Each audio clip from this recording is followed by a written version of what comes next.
రక్షకుడైనటువంటి యేసుక్రీస్తు వారి పరిశుద్ధ నామంలో కూడి వచ్చిన ప్రతి ఒక్కరికి వందనములు. మరి దేవుడు అనుగ్రహించినటువంటి గొప్ప మహాకృపను బట్టి మరొక దినమున మనం ఉపవాస ప్రార్థనను జరుపుకునే కృపను దేవుడు మనకు అనుగ్రహించాడు.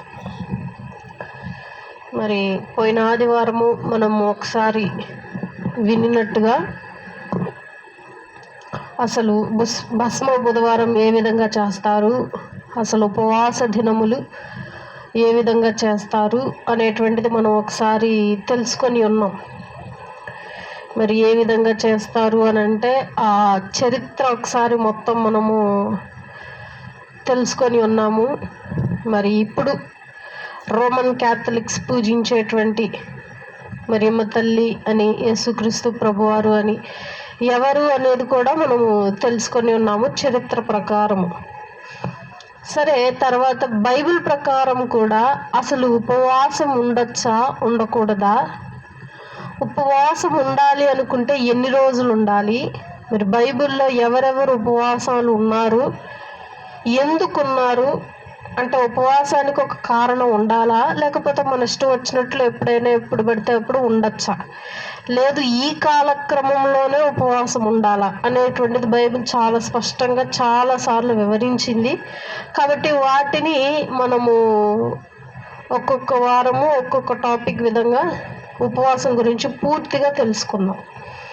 అయితే అసలు ఫస్ట్ టాపిక్ దగ్గర నుంచి ఎవరి దగ్గర నుంచి వద్దాము అని అంటే నామకార్థ ఉపవాస క్రైస్తవుల గురించి వద్దాం. ఫస్ట్ స్టార్టింగే ఎందుకు అని అంటే క్రైస్తవ సమాజంలో 100కి నాకు తెలిసి 90% మరి నామకార్థ క్రైస్తవ్యమే ఉపవాసమే జరుగుతుంది అని చెప్పి నా ఉద్దేశం. మరి ఎందుకు అలా అన్నాను అని అంటే ఈ అంశంలో తెలుస్తుంది. ఈ అంశంలో వచ్చేటువంటి గుణగుణాలను బట్టి వారు చేసేటువంటి ఉపవాసము నామకార్థమా, మరి క్రీస్తు కోరినటువంటి ఉపవాసమా అని కూడా మనం గుర్తించవచ్చు. కాబట్టి ఫస్ట్ ఒక వచనం నుండి గమనిద్దాం మనం. యెషయా గ్రంథము 58వ అధ్యాయము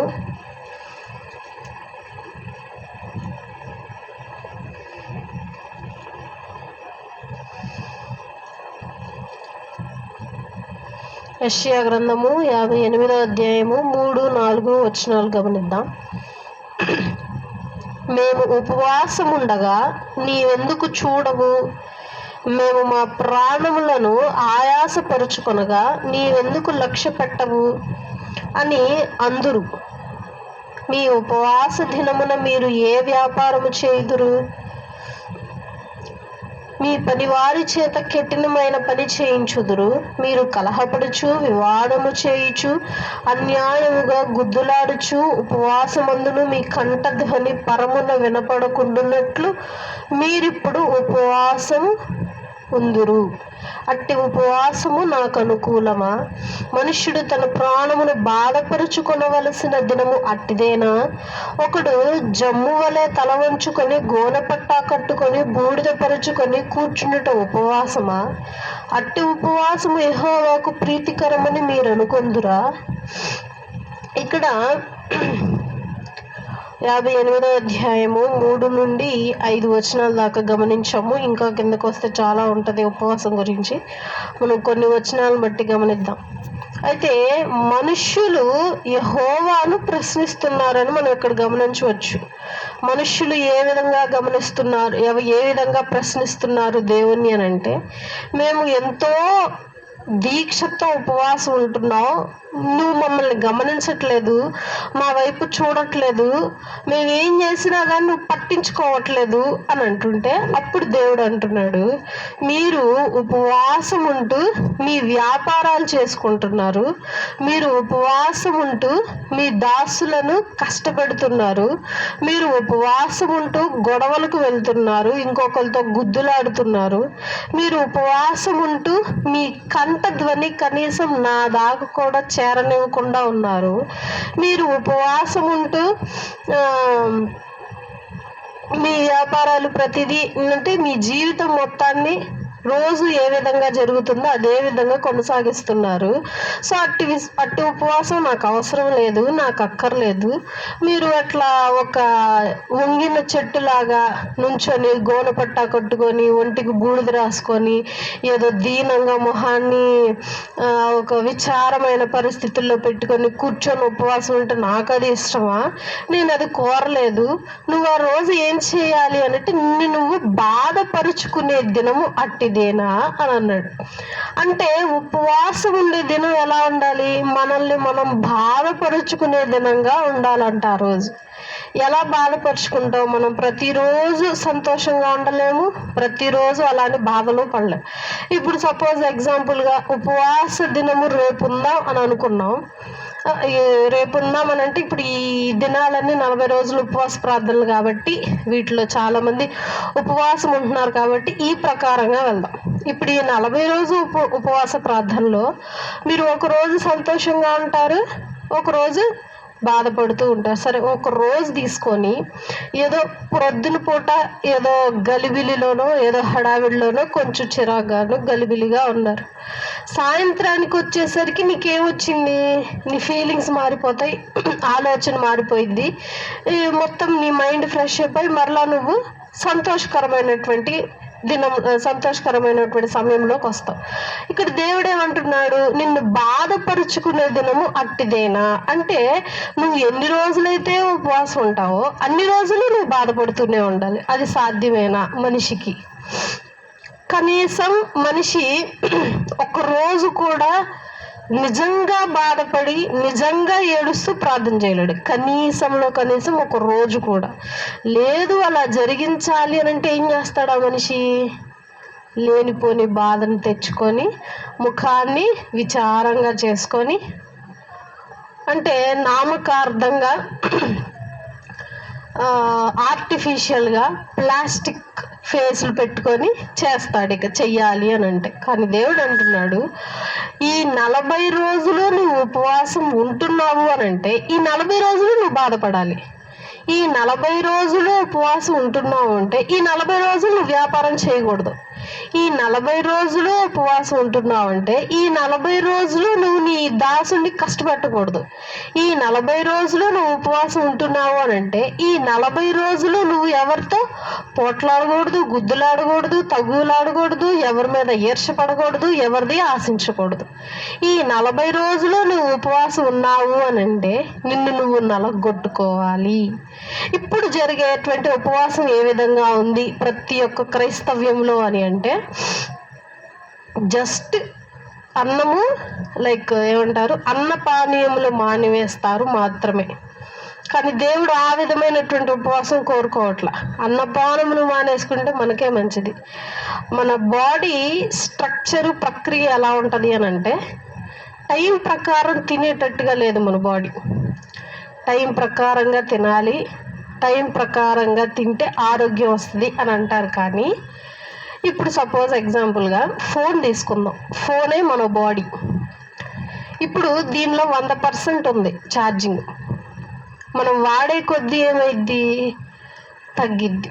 ఇప్పుడు గంట అయింది, గంటలో నువ్వు ఎంతసేపు అన్నా వాడు ఒక 80 అయింది. గంట అయింది కదా, టైం ప్రకారం ఛార్జింగ్ పెట్టాలి కానీ ఛార్జింగ్ పెట్టు అంటే 80% నువ్వు ఛార్జింగ్ పెడితే మళ్ళీ 20 వచ్చి 100 అయింది. సరే, మళ్ళీ గంట అయింది కదా, మళ్ళీ ఛార్జింగ్ పెడదామని ఈసారి 60 అయింది. మళ్ళీ 60 నుండి మళ్ళీ నువ్వు ఛార్జ్ చేసావు అంటే నువ్వు దాన్ని దిగనివ్వట్లేదు. దాన్ని ఏం చేస్తున్నావు? నువ్వు టైం ప్రకారం పెట్టి హెచ్చించేస్తున్నావు దాన్ని.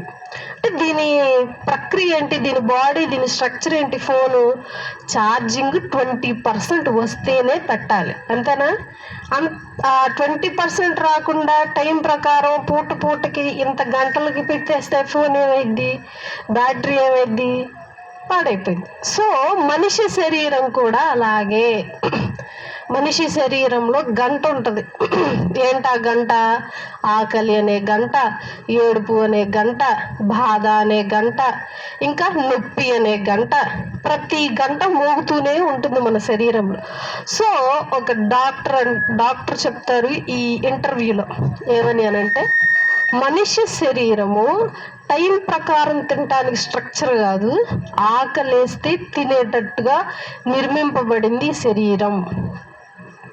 ఈ శరీరం ఏం చేసిద్దంటే, ఫస్ట్ ఇప్పుడు ఫుల్గా తిన్నాం మనం, 3 పూట్ల సమృద్ధిగా హ్యాపీగా ఏది పడితే అది తిన్నాం. తర్వాత రోజు ఏం చేసిద్ది, టైం ప్రకారం నువ్వు 7ంటికి తిన్నావు కాబట్టి 7ంటికి ఆకలేసిద్ది నీకు కంపల్సరీ. ఒక పూట ఆకలేసిద్ది, నువ్వు తినలేదు, అప్పుడు బాడీ ఏం చేసిద్ది, అట్లాగే ఉండిద్ది అనుకుంటున్నారా? ఏం చేసిద్ది అనుకుంటున్నారు? బాడీ ఛార్జింగ్ దిగిపోయిద్ది, నీరసం వచ్చేసిద్ది, ఇక అది కదలకుండా అవేం పని చేయకుండా ఆగిపోయిద్దని అనుకుంటున్నారా? కానీ అది జరగదు. బాడీలో ఏం జరిగిద్దంటే, ఇప్పుడు నేను ఇలా నుంచొని ఇట్లా కదలగలుగుతున్నాను అంటే నాలో గ్లూకోజ్ ఉంది అని అర్థం. అది పెరిగితే షుగర్ అయింది, తగ్గితే లో షుగర్ అయింది. ఓకే, మళ్ళీ నా బాడీలో సోడియం ఉంటుంది, పెరిగితే బీపీ అయింది, తగ్గితే లో బీపీ అయింది. సో ఈ గ్లూకోజ్ ఏం చేసిద్ది, మనిషిని హుషారు చేసిద్ది. అంటే నడవటానికి, చూడటానికి, కదలటానికి, మాట్లాడటానికి ఈ గ్లూకోజ్ ఉపయోగపడిద్ది. మనం తినే ప్రతి పదార్థంలో గ్లూకోజ్ ఉండిద్ది. ఎంత ఉండిద్ది అని అంటే మనం తీసుకున్న దాన్ని బట్టి ఉంటుంది. సో ఈ గ్లూకోజ్ ఏం చేసిద్ది బాడీ, ఇప్పుడు సపోజ్ ఎగ్జాంపుల్గా ఈ రోజుకి కావాల్సింది 20%, మనం తీసుకుంది 50%. ఓకే, మనం 50% తీసుకున్నాం, ఈ రోజుకి కావాల్సింది 20% సరిపోయింది, బాడీ ఉపయోగించేసింది. బాడీ మిగతా 30% ఏం చేసిద్ది, అప్పుడు పక్కన పెట్టుకునిద్ది, స్టోర్ చేసుకునిద్ది. మరి యూరిన్ ద్వారా, మలం ద్వారా ఏం వచ్చింది, అప్పుడు ఈయగా తిరిగి వచ్చేస్తాయి అని అనుకుంటాం, కానీ కాదు. ఏం వస్తాయి తిరిగి అని అంటే, మన ఫుడ్లో ఫిల్టర్ చేసినవన్నీ అయిపోయాక తిప్పి బయటకు వచ్చేసిద్ది, వాటర్ ఫిల్టర్ చేసుకొని బయటకు వచ్చింది. సరే, ఆ 30% స్టోర్ చేసింది పక్కన బాడీ. తర్వాత రోజు నువ్వు తినకపో, ఆ 30% మాత్రం ఖర్చు చేస్తానే ఉండిద్ది. ఆ తర్వాత రోజు నీకు 10% ఖర్చు అయ్యింది, ఆ 10% ఖర్చు చేసిద్ది తీసి. అంటే ఒక బ్యాంక్ బ్యాలెన్స్ లాగా మన బాడీ ఉంది. మనం ఒక రోజు తినకపోయినా, 2 రోజులు తినకపోయినా, మన బాడీ ముందే ఆహారం తీసుకున్న దాన్ని బట్టి స్టోర్ చేసుకునేది. ప్రతి పదార్థాన్ని, ప్రతి ప్రక్రియని స్టోర్ చేసుకొని పెట్టుకొని, మనం ఎప్పుడైతే తినమో, మనం ఎప్పుడైతే తినటానికి కూడా లేదో, లైక్ స్కిప్ చేసేస్తామో మీల్ని, ఆ టైంలో దీన్ని తీసుకొచ్చి వాడుతూ ఉంటుంది. కాబట్టి శరీరానికి ఎప్పుడైనా ఆకలేస్తే తినాలి, లేకపోతే ఉండాలని చెప్పి ఒక సామెత కూడా చెప్పాడు ఆయన. సామెత ఒకటి ఎగ్జాంపుల్గా. అలాగే ఉపవాసం పెద్దలు నిర్ణయించినటువంటి ప్రక్రియ. ఎందుకు అని అంటే, ఎందుకు నీ బాడీ మనం బ్రతికి ఉన్నంత కాలము తింటూ పోతూ ఉంటే ఫ్యాట్ పెరిగిపోయింది, రోగాలు ఎక్కువ వస్తాయి తప్పితే మనకు ఉపయోగకరమైనది ఏమీ లేదు. అంటే బాడీకి కొన్ని రోజులు రెస్ట్ కావాలి. రెస్ట్ కావాలంటే ఏం చేయాలి, తినకుండా ఉండరా కొన్ని రోజులు అంటే ఉంటాడా, ఉండడు. కాబట్టి ఏం చేయాలి, నువ్వు తీసుకెళ్ళి ఉపవాసాలు అనేవి పెట్టాలి తీసుకొచ్చి. ప్రతి మతంలోనూ ఉన్నాయి ఉపవాసాలు, ప్రతి దాంట్లోనూ ఉన్నాయి ఉపవాసాలు. సో ఉపవాసం తీసుకొచ్చి, ఇదిగో ఇన్ని రోజులు తిను, ఇన్ని రోజులు చెయ్యి, ఇన్ని రోజులు ఉపవాసం ఉండు, ఇన్ని పూట్ల ఉపవాసం ఉండు. ఆ ఉపవాసం అప్పుడు నీకేమైనా ఇబ్బందిగా ఉంటే ఫ్రూట్స్ తిను, వాటర్ తాగు. సో నీ బాడీని ఏం చేయాలి అంటే రెస్టింగ్ మోడ్లోకి తెచ్చుకోవాలి.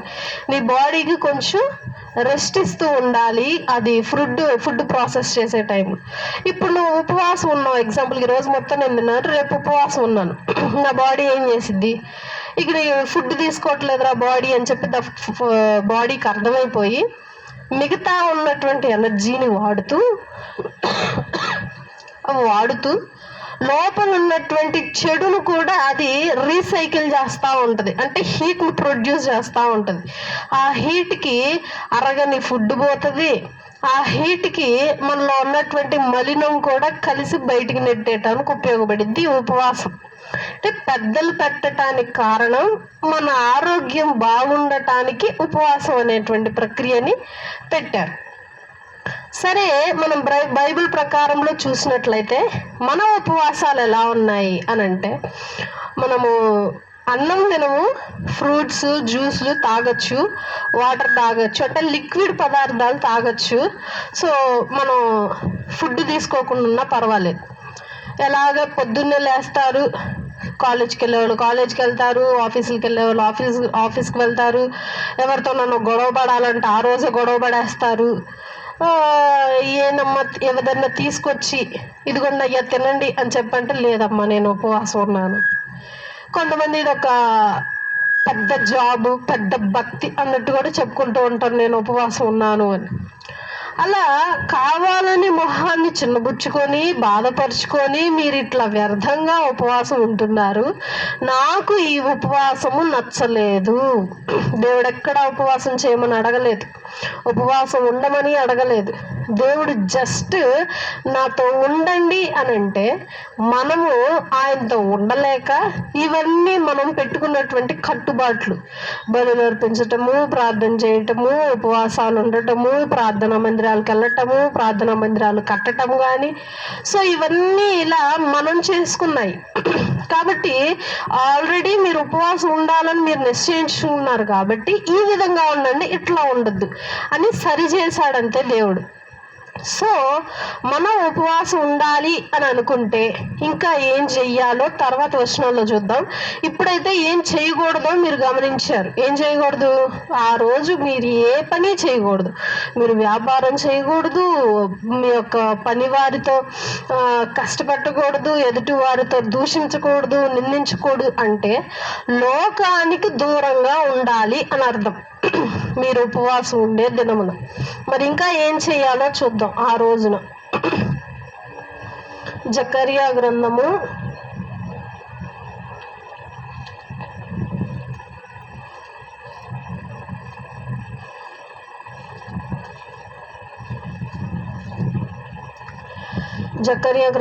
7వ అధ్యాయము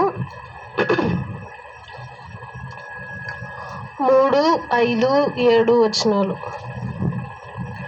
జకర్యా గ్రంథము 7వ అధ్యాయము 3వ వచనం చూద్దాం.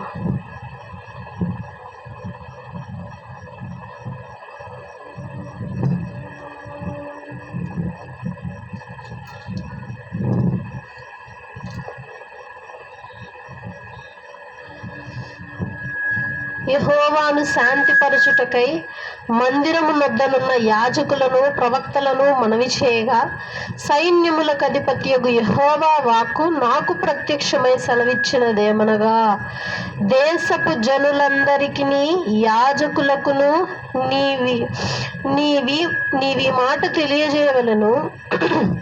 ఈ జరిగిన 70 సంవత్సరములు ఏటేటా 5వ నెల 7వ నెల మీరు ఉపవాసముండి దుఃఖము సలుపుచూ వచ్చినప్పుడు నా యందు భక్తి కలిగియే ఉపవాసం ఉంటిరా.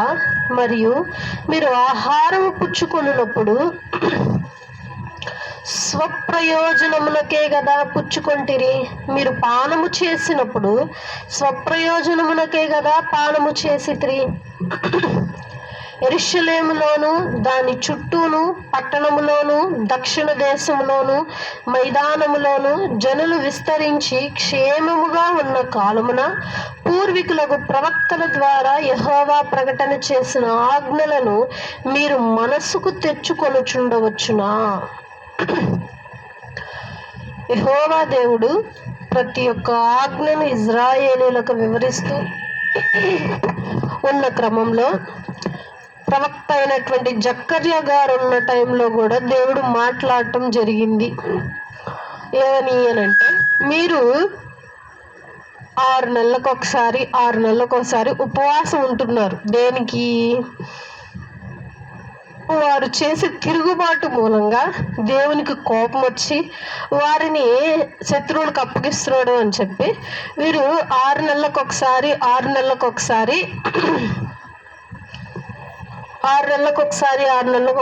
ఉపవాసం ఉండటం మొదలు పెట్టారు. సంవత్సరం ఏటేటా. అయితే ఇక్కడ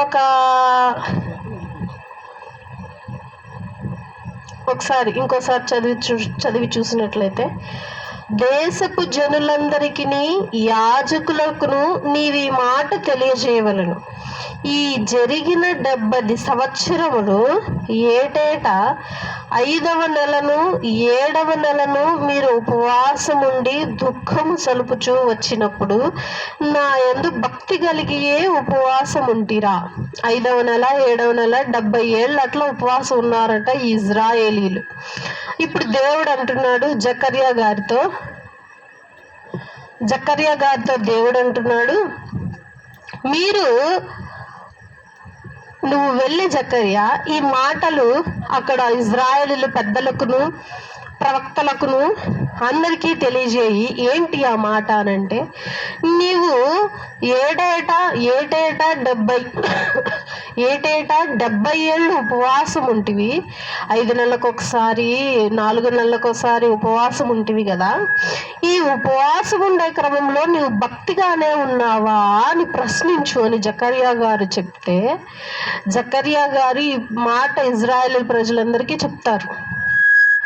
కాబట్టి ఇప్పుడున్నటువంటి క్రైస్తవులకు కూడా ఈ యొక్క మాటలు వర్తిస్తాయి అని దేవుడు అంటున్నాడు. ఏం వర్తిస్తాయి అని అంటే, నిజంగా నీవు చేసేటువంటి ఉపవాసము, నీవు జరిగించేటువంటి ఉపవాసములో భక్తి ఉందా? ఏటేటా సంవత్సరము నీవు 40 రోజుల ఉపవాసము దినము అని చెప్పి భస్మ బుధవారపు దినము అని చెప్పి నువ్వు జరిగించుకుంటూ ఉంటున్నావు. ఈ 40 రోజులు నీవు భక్తిపూర్వకంగానే నీ ఉపవాసం ఉంటుందా? మరలా సంవత్సరంలో నెలలో ప్రతి వారము ఒక దినము ఉపవాస ప్రార్థన పెట్టుకుంటున్నాం.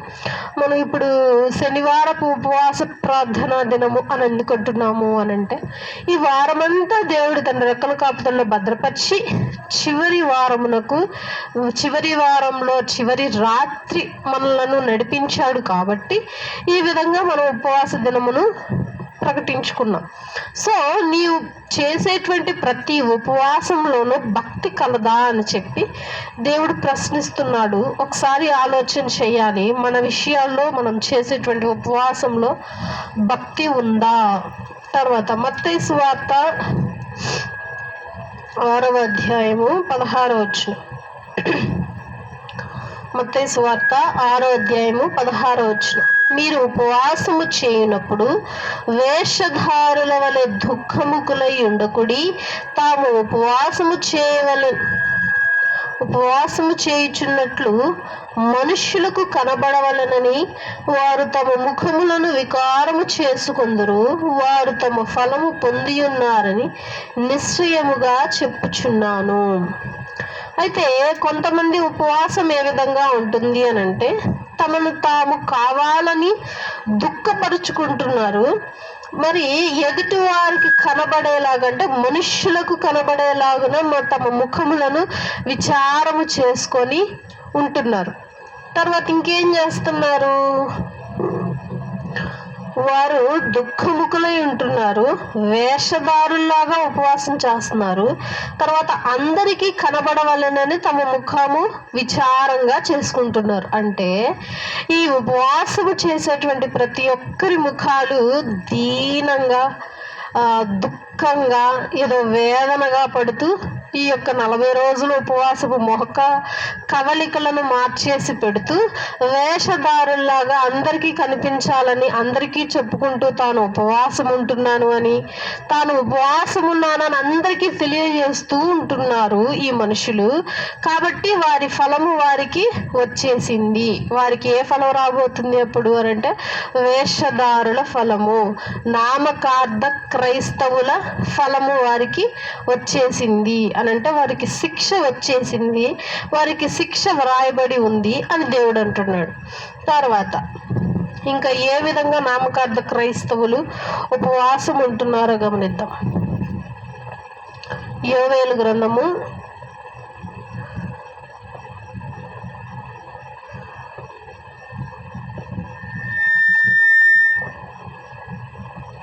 2వ అధ్యాయము 13వ వచనం. యోవేలు 2:13. మీ దేవుడైన యెహోవా కరుణా వాత్సల్యము గలవాడును శాంతిమూర్తియు అత్యంత కృపగలవాడునై ఉండి తాను చేయనుద్దేశించిన కీడు చేయక పశ్చాత్తాపపడును గనుక మీ వస్త్రములను కాక మీ హృదయములను చింపుకొని ఆయన తట్టు తిరుగుడి. అయితే ప్రతి చోట కొంతమంది భక్తులు తమ వస్త్రములను చింపేసుకొని ఒంటి నిండా బూడిద రాసుకొని కూర్చొని ఉపవాసం ఉంటున్నారు. వారు ఎవరు ఎక్కడెక్కడ ఉన్నారు అనేది కాలక్రమేణా కొన్ని వారం మనం గమనిద్దాం. అయితే నీవు ఉపవాసం ఉండగోరిన ఎడల నీవు చింపుకోవాల్సింది నీ వస్త్రం కాదు, నీ హృదయాన్ని. ఎందుకు అనంటే నీ దేవుడైన యెహోవా కరుణా వాత్సల్యము గలవాడు, శాంతిమూర్తి, అత్యంత కృపగలవాడు, నిన్ను ఉద్దేశించిన కీడు చేయక పశ్చాత్తాపపడును గనుక నీవు చింపుకోవాల్సిన వస్త్రం కాదు, హృదయాన్ని. ఆయన శాంతంగా ఉండేటువంటి వాడు, అత్యంత కృప కలిగిన వాడు. కృప అంటే నేను చెప్పాను, కృప అంటే ఏంటి అని అంటే ఒక ఉపమానం కూడా తీసుకొచ్చాను. ఒక ధనవంతుడు ఒక బేదవాడిని ఒక రోడ్లో నడుచుకుంటూ వెళ్ళేటప్పుడు చూసి, ఆ బేదవాడు తమ ఇల్లు పూరిల్లు బాగా దిగిపోయింది. పూరింట్లో ఒక మంచం ఉంది, ఒక కంచం ఉంది. ఆ మంచము కుక్కుడు మంచం. అది ఆ మంచంలో ఆ బేదవాడు పడుకొని ఆ చిప్ప తీసుకొని బయటకు వెళ్ళి అడుక్కొని తింటూ ఉండేవాడు. ఆ ధనవంతుడు ఆ బేదవాడిని గమనించి, ఆ బేదవాడు వచ్చి, ఇదిగో నా ఆస్తంతా నీకు ఇస్తాను, నీ పేదరికాన్ని నేను తీసుకుంటాను అని చెప్పి తాను పేదవాడిని ధనవంతుడు చేశాడు. ఆ ధనవంతుడు దరిద్రుడయ్యాడు.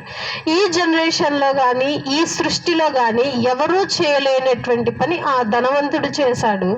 ఎవరు ఆ ధనవంతుడు అంటే నజరేయుడైనటువంటి యేసుక్రీస్తు ప్రభువారని బైబిల్ సెలవిస్తుంది. ఎలా అంటే దీనుడుగాను దరిద్రుడుగాను మరియు గారి కడుపున పుట్టడం జరిగింది ఒక పాకలో. కాబట్టి కృప కలిగినటువంటి వాడు, ఈ కృప అత్యంత కృప అంటే ఎవరూ చూపలేనటువంటి కృప కలిగిన వాడు, శాంతము కలిగినటువంటి వాడు. అంటే పద్దాక కోపం తెచ్చుకోడు, పద్దాక రోషం కలిగి ఉండడు, పద్దాక అగ్ని జ్వాలలు కురిపించడు, పద్దాక కత్తి దూయడు, ఎప్పుడూ శాంతంగానే ఉంటాడు. మరి ఎప్పుడు కోపం వస్తుంది అని అంటే నీకు పదే తెలియజేసినా సరే నువ్వు మాట వినకపోతే అప్పుడు దేవుడు కోపం తెచ్చుకుంటాడు. కాబట్టి కానీ దానికంటే ముందు దేవుడు శాంతిమూర్తి అని తెలియజేస్తున్నాడు. తర్వాత కరుణా వాత్సల్యము గలవాడు, కరుణ కలిగిన వాడు. ఈ మనకున్నటువంటి దేవుని గుణాలు ఎవరికీ లేవని కూడా చెప్పుకోవచ్చు. ఇట్టి గుణాలు కలిగినటువంటి దేవుణ్ణి మనం కలిగి ఉండటం మనకు గొప్ప ఆశీర్వాదకరం. ఆయన కరుణ, మనము ఎంత బాధలు పడుతున్నా, ఎన్ని నిందలు అనుభవిస్తున్నా, మనము ఎంత వేదనలో నలిగిపోతూ ఉన్నా, ఎన్ని అప్పుల బాధల్లో ఉన్నా సరే మన దేవుడు మన మీద ఎప్పుడూ కరుణ చూపిస్తూనే ఉంటాడు. మన దేవుడు మనం ఏడిస్తే మన దేవుడు కూడా ఏడుస్తాడు. మనల్ని ఎవరైనా నిందిస్తూ ఉంటే ఆ నిందలు ఆ అవమానాలు దేవునికి కూడా బాధాకరంగాను ఆయన్ని అన్నట్టుగా ఆయన తీసుకుంటాడు. కాబట్టి ఆయన కరుణ కలిగిన వాడు, శాంతం కలిగిన వాడు, అత్యంత కృప కలిగిన వాడు. ఒకవేళ నీ మీదకి ఏదైనా కీడు రప్పించాడు అని అంటే మరలా అయ్యో ఎందుకు అనవసరంగా కీడు రప్పించానే అని పశ్చాత్తాప కలిగేంత గొప్ప మనస్సు కలిగిన వాడు కనుక నీవు ఈ ఉపవాసం ద్వారా నీ మీదకి వచ్చేటువంటి కీడు నువ్వు తీసివేయలేవు. ఎందుకంటే నీవు ఉపవాసం ఉండి నువ్వు బాధపరుచుకొని మోసపరుచుకొని కృంగదీసుకుంటే నీ దేవుడు సంతోషించలేడు. చూస్తూ ఈ విధంగా చూస్తూ నీ దేవుడు ఏం కోరుకుంటున్నాడు అని అంటే నీ హృదయం. నువ్వు స్వేచ్ఛందంగా మనస్ఫూర్తిగా బలవంతం లేకుండా పరీక్షించిరా. చివరికి నా దగ్గరకు వచ్చి మరలా తిరిగి వెనక్కి చూడొద్దు అనేటువంటిదే దేవుని యొక్క పాలసీ. కాబట్టి ఈ ఉపవాసాలన్నీ దేవుని కరుణ చూపించాలి మన మీద ఉన్న కీడు పోవాలంటే ఉపవాసం ఉండాలి అని చెప్పి మనం అనుకుంటాం. కానీ దేవుడు కరుణా వాత్సల్యుడు, అత్యంత కృప కలిగిన వాడు గనుక నువ్వు జస్ట్ మోకరించి ప్రార్థన చేసినా దేవుడి మనసు కరిగిపోయిద్ది. నీకు వచ్చిన కష్టాన్ని బట్టి ఒక చిన్న కన్నీటి బొట్టు కార్చి ప్రార్థన చేసినా నీ మీదకు వచ్చిన శోధన బట్టి ఆయన పశ్చాత్తాపడతాడు. కాబట్టి నీవు చింపుకోవాల్సింది నీ బట్టలు కాదు, నీ హృదయాన్ని అని చెప్పి దేవుడు తెలియజేస్తూ ఉన్నాడు. తర్వాత ఇంకో వచనం గమనిద్దాం. లూకాసు వార్త 18వ అధ్యాయము 9వ వచనం. లూకాసు వార్త 18:9, 9, 11, 12. తాము నీతిమంతులమని తమ్ము నమ్ముకొని ఇతరులను తృణీకరించుకొందురుతో ఆయన ఈ ఉపమానము చెప్పెను. ఏంటా ఉపమానం అనంటే, ప్రార్థన చేయుటకై 2 మనుషులు దేవాలయమునకు వెళ్ళిరి. వారిలో ఒకడు పరిసయ్యుడు, ఒకడు సుంకరి. పరిసయ్యుడు నిలవబడి, దేవా, నేను చోరులను, అన్యాయస్తులను, వ్యభిచారినైనను, ఇతర మనుషుల వలనైనను, ఈ సుంకరి వలనైనను ఉండనందుకు నీకు కృతజ్ఞతాస్తుతులు చెల్లించుచున్నాను. వారమునకు 2 మారులు ఉపవాసము చేయుచు నా సంపద అంతటిలో 10వ వంతు చెల్లించుచున్నానని తనలో తాను ప్రార్థన చేయుచుండెను. అయితే సుంకరి దూరముగా నిలుచుండి ఆకాశము వైపు కన్నులెత్తుటకైనను ధైర్యము చాలక రొమ్ము కొట్టుకొనుచు, దేవా, పాపినైన నన్ను కరుణించుమని పలికెను. అతని కంటే ఇతడు నీతిమంతుడుగా తీర్చబడి తన ఇంటికి వెళ్ళినను మీతో చెప్పుచున్నాను, తన్ను తాను హెచ్చించుకొనివాడు తగ్గింపబడుననియు, తన్ను తాను తగ్గించుకొనివాడు హెచ్చింపబడుననియు చెప్పెను. యేసుక్రీస్తు ప్రభువారు ఉపమాన రీతిగా తగ్గించుకోవటము, హెచ్చించుకోవటం గురించి చెప్తూ ఉన్నాడు. శిష్యులకి ప్రతి చోట ప్రతి ఒక్క పాఠాన్ని నేర్పిస్తూ ఉన్నారు దేవుడు. ఏంటా పాఠము అనంటే, హెచ్చించుకొనుట, తగ్గించుకొనుట. పరిసయ్యుడు ప్రార్థిస్తున్నాడు దేవుని మందిరం ఎదుట నుంచొని. ఏమని అనంటే, అయ్యా, నేను వారానికి 2 సార్లు ఉపవాసం ఉంటున్నాను, అంటే 2 రోజులు ఉపవాసం ఉంటున్నాను వారానికి. నాకు వచ్చేటువంటి జీతంలోను, డబ్బుల్లోను, ఆస్తిలోను నెల దశంభాగాలు ఇస్తున్నాను. నేను చాలా అదృష్టవంతున్నయ్యి. ఇదిగో ఈ సుంకరవాడిలాగా నేను వ్యభిచారం చేయలేదు, మోసం చేయలేదు, పాపం చేయలేదు, చాలా పర్ఫెక్ట్గా ఉన్నానయ్యి అని చెప్పి పక్కనే వారితో కంపేర్ చేసుకొని దేవుని ఎదుట తనను తాను హెచ్చించుకుంటూ ఉన్నాడు. సరే అని చెప్పి ఈయన ప్రార్థన వినిన దేవుడు సుంకరి ప్రార్థన విన్నామని సుంకరి దగ్గరికి వెళ్తే, సుంకరి ప్రార్థన విధానం ఎలా ఉందంటే, అయ్యా, నేను కనీసం తల ఇలా ఎత్తి నిన్ను చూడలేను, నిన్ను చూసేంత ధైర్యం నాకు లేదు, నిన్ను చూసేంత టోన్ని కూడా నేను కాదు అని చెప్పి తనను తాను తగ్గించుకొని ప్రార్థన చేయటం మొదలుపెట్టాడు ఆ సుంకరి. అంటే మనం ఎగ్జాంపుల్గా చెప్పాలి, ఇంకా క్లుప్తంగా వెళ్ళాలి అని అంటే, పరిసయ్యుడు గొప్పవాడు అని, సుంకరి తక్కువవాడు అని చెప్పి పరిసయ్యులు సుంకరి వాళ్ళని దూరంగా పెడుతూ ఉండేవాడు. సో అట్టి విధంగా సుంకరులు తగ్గించుకొని బయట ప్రార్థన చేయటం ఆ విధంగా ఉండాలి.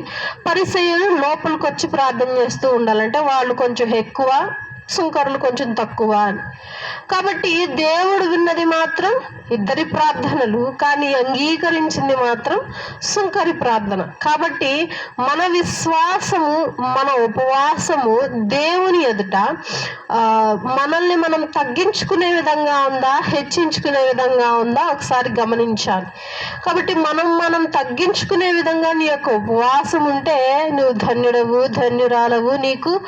నువ్వు అడిగినటువంటి ప్రతి కాబట్టి దేవుడు అనుగ్రహిస్తాడు. లేదు అని నీ ఉపవాస దినమున, నీ ఉపవాస క్రమంలో ఎక్కడైనా సరే, ఏ సిచ్యువేషన్లో అయినా సరే దేవుని ఎదుట నువ్వు కొంచెం హెచ్చించుకుంటున్నావు, కొంచెం గర్వకారణంగా ఉన్నావు, కొంచెం నామకార్థంగా ఉన్నావు, కొంచెం ప్లాస్టిక్ లాగా ఉంది, ఏదో అమర్చబడినట్టుగా ఉంది, చెయ్యాలి అని చేస్తున్నావు.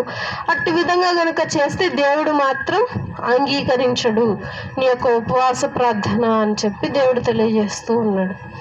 ఆఖరిగా ఒక వచనం గమనిద్దాం. ఇర్మియా గ్రంథము 14వ అధ్యాయము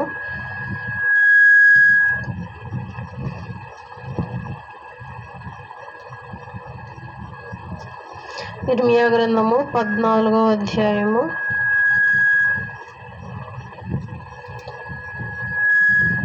10, 11, 12 వచనాలు. ఇర్మియా గ్రంథము 14వ అధ్యాయము 10, 11, 12 వచనాలు చదువుదాం. యెహోవా ఈ జనులతో ఈ మాట సెలవిచ్చుచున్నాడు.